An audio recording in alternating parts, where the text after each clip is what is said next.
El dólar que baja. Bajó el riesgo país a menos de 1000 puntos. Tuvimos en las noticias, esto te lo voy a resumir para que vos quedes parado de decir, bueno, ya entiendo más o menos dónde está parado nuestro país después de las 1200 noticias que salen por día de si Milei hizo esto, si en el Congreso hicieron esto, si viajó acá, si viajó... Pasan muchas cosas. Veamos de entender un poquito. El gobierno está respirando. El país está respirando, porque a mí me gusta pensar que si un gobierno le va bien, al país también. Entonces, estamos respirando. El dólar bajó, el riesgo país también bajó, obviamente porque hay buenas señales para el mercado se tranquiliza y esa calma se traslada, por lo menos en el plano económico. Aparecen algunas figuritas, ya un alto funcionario norteamericano, que enseguida te voy a contar quién es, tuvo muchos elogios en el día de ayer con el presidente Javier Milei. Buscan ordenar el tablero político y económico, sobre todo el económico, porque en el político, paso a paso. Y es un poco eso lo que queremos decir, ¿no? Dime con quién andas y qué dirían ustedes, te diré quién eres. Porque los vínculos que está haciendo nuestro país y las acciones que están tomando hablan mucho del perfil, tanto en el presente y la mirada de ese horizonte, cómo nos vemos como país. ¿Viste cuando les dice a una empresa la misión y la visión? Bueno, lo mismo. ¿Cuál es nuestra visión y nuestra visión? ¿Cómo nos vemos? Ahí, adelante. Cuando miramos hacia adelante, cuando nos vemos en el espejo y cuando vemos más allá de eso, ¿qué vemos?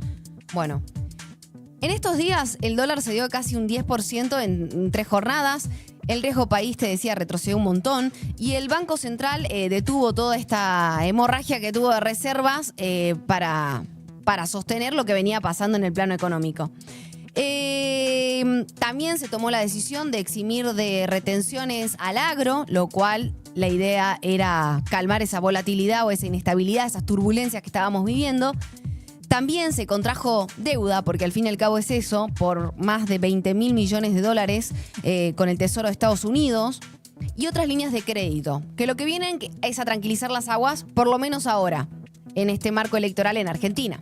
Lo cual es algo importante repetir. Todo lo que pase a partir de ahora se lee con clave política. Después de las elecciones en octubre se sigue gobernando. Pero mucho de lo que pase después tiene que ver con las decisiones que se tomen ahora. Incluso contraer deuda significa que vos después las tenés que pagar con intereses, ¿no? Esto no es magia financiera, pero es política internacional también, ¿no? Ese respiro es esto, ¿no? La apuesta de otro, en este caso Estados Unidos, por eso te decía política internacional, porque entran a respaldarlo, le hacen la palmadita en la espalda y te lo muestran así como, hola, te presentan a Argentina. Y básicamente lo que buscan es estabilidad institucional para que esto, insisto, podamos seguir hablando en otros términos de nuestro país y no como que un gobierno que va a caer, pero también para que se posicione de cara a las elecciones, que es muy corto el tiempo que queda, ya termina diciembre. Para un poco, ya termina septiembre y nos quedan algunas semanas de campaña y arrancan las elecciones, tenemos elecciones, 26 de octubre. Scott Bessent, secretario del Tesoro estadounidense, estuvo en Nueva York también y entregó un galardón Ciudadano Global 2025, para traducírselos, a Milei, reconociéndolo. Y lo definió como un líder visionario. El visionario es ese que ve, ¿no? Que ve más allá. Que puede definir un futuro, con lo difícil que es eso y que es hacerlo en nuestro país. Él subrayó claramente esto, le dijo muchas cualidades a Javier Milei, posicionándolo, pero no es solamente un gesto diplomático de buenas tardes, bueno, él es Javier Milei, es un visionario, sino también una construcción simbólica en el presente que tenemos nosotros, ¿no? Tanto una construcción simbólica hacia afuera en la geopolítica como hacia adentro.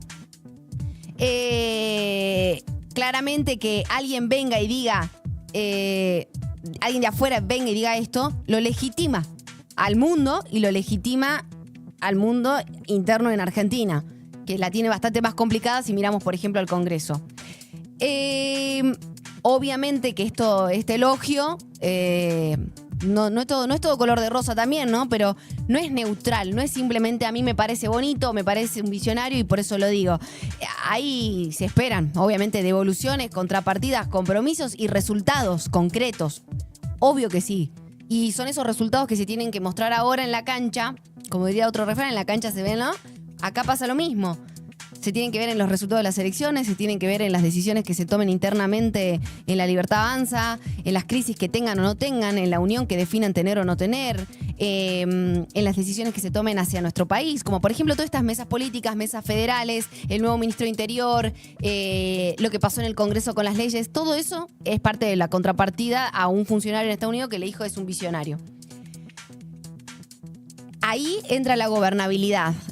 Hoy la Casa Rosada no es que después de este viaje dice, bueno, ya está, ordenamos, el mercado se calmó, todos esos números que el otro día se dispararon, y ayer lo hablábamos también con un economista el otro día.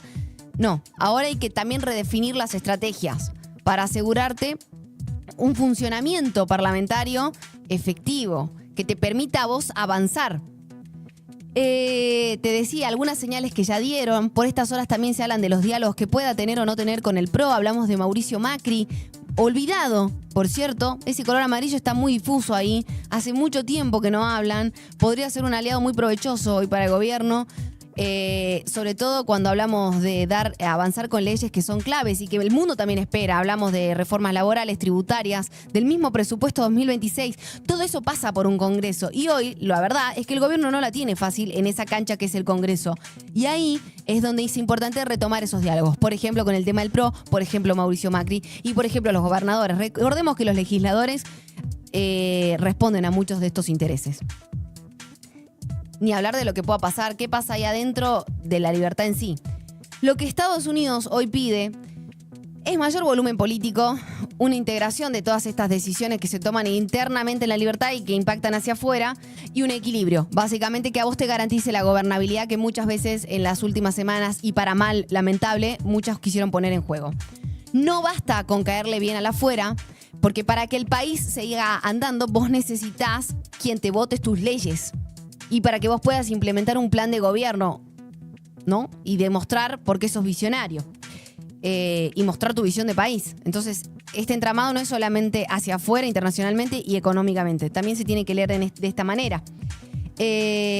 Todo esto obliga a diálogos, pactos, concesiones, ceder, que van más allá de esa retórica que vos puedas tener en un discurso de campaña o en las redes sociales.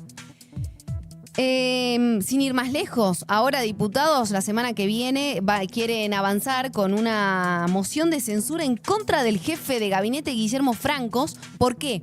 Por no aplicar la ley de emergencia en discapacidad, que recordemos, el veto fue rechazado en el Congreso. Dijeron desde el gobierno, vamos a analizar también eso porque no están los fondos. Es como que se implementa pero se suspende porque no hay fondos. Y es un poco lo que le van a señalar a Guillermo Francos, quien dijo, yo voy a ir, voy a ser el primero en la historia, ¿no? Al que lo señalan, que también hay que decirlo, pero voy a ir. Todo eso es la pulseada política.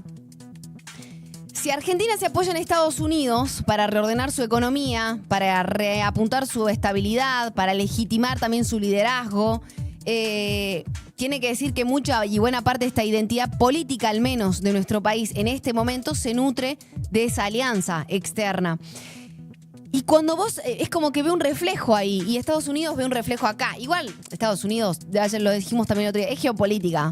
Entonces, o Estados Unidos te vas con los chinos, y nuestro país tiene muestras desde el norte hacia el sur, digo, de esas cuestiones y decisiones que en el pasado también se han tomado de esta manera.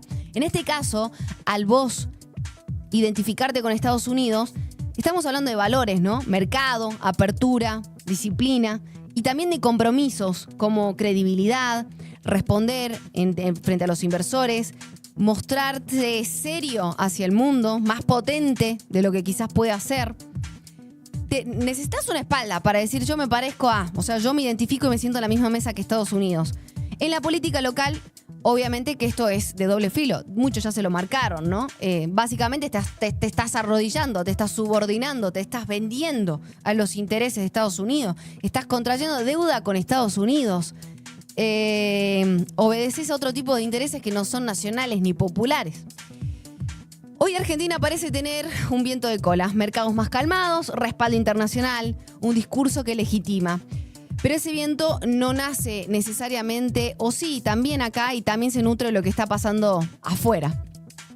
Y cuando un país camina también con el viento de Estados Unidos, conviene preguntarse también quién está llevando el timón por estas horas.